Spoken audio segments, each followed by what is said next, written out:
তোরাটা এগিয়ে আর এগিয়ে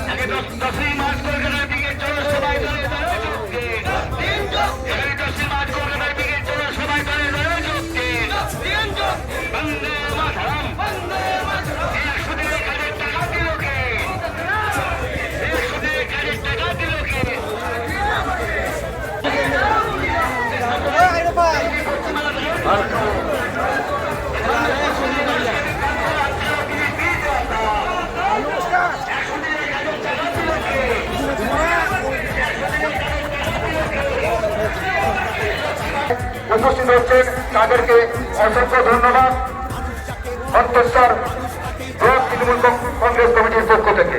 আমাদের মিছিলটি আমাদের মাঝে বাজারের সামনে এসে উপস্থিত হয়েছেন আহমেদ হাসান শেখের নেতৃত্বে।